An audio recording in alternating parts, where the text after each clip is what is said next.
பெரியார் இதெல்லாம் பேசியிருக்கார், பெரியார் இப்படிலாம் பேசியிருக்கார், பெரியார் இதையெல்லாம் மக்களுக்கு செஞ்சிருக்கார் அப்படின்னு நல்ல அப்பனுக்கும் ஆத்தாளுக்கும் பிறந்திருந்தா யாராவது வந்து மேடை ஏறி போய் சீமானுக்கு வந்து பதில் சொன்னோமா?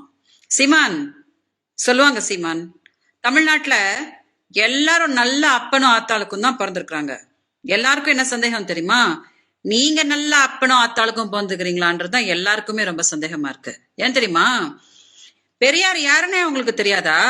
அப்படியா? சரி சரி, அவர் யாரு, தமிழ்நாட்டுக்கு அவர் என்னெல்லாம் பண்ணாரு அப்படின்னு பெரியாரிஸ்டுங்க வந்து உங்களுக்கு சொல்லுவாங்க, சரியா? அப்புறம் திராவிட மாடல்ன்றது வந்து திருட்டு மாடலா? சரி, இப்ப நான் உங்ககிட்ட ஒரே ஒரு கேள்வி கேட்கிறேன் சீமான், நானும் நீங்க கேட்ட மாதிரியே கேட்கிறேன், சரியா?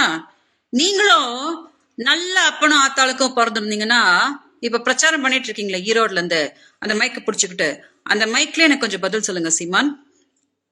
நான் உங்க பொண்டாட்டி தானே, நீங்க தானே போன வருஷம் வந்தீங்க, நான் மாசம் மாசம் 50,000 ரூபாய் கொடுத்துடுறேன், திமுக காரங்க முன்னாடிலாம் என்னைய வந்து மானத்தை வாங்காத அப்படின்னு சொல்லிட்டு மார்ச்ல இருந்து ஆகஸ்ட் வரைக்கும் நீங்க தானே என்னோட வங்கியில 50,000 ரூபாய் எல்லாம் போட்டீங்க.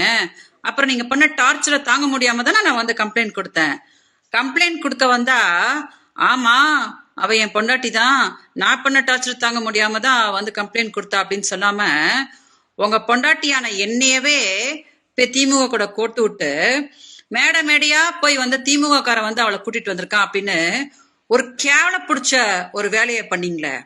நீங்க நல்ல அப்பனும் ஆத்தாளுக்கும் பிறந்திருக்கிறீங்களா? அப்புறம் என்ன சொன்னீங்க?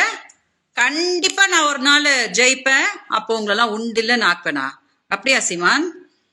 கிடையவே கிடையாது. இந்த ஜென்மத்துல நீங்க ஜெயிக்க மாட்டீங்க. என்னோட சாபம் உங்களை ஜெயிக்கவே விடாது. இப்ப கூட நினைச்சிட்டு இருக்கீங்களா தொண்டை வத்த கத்த கத்த நம்ம வந்து ஜெயிச்சிருவோம் அப்படின்னுட்டு? ஒன்னும் கிடையாது. அன்னைக்கு சந்தோஷ் சொன்னாரு பாத்தீங்களா, ஸ்கைப்ல சேரநாதன் பேசும்போது விஜயலட்சுமி பக்கத்துல இருந்தாங்கன்னு.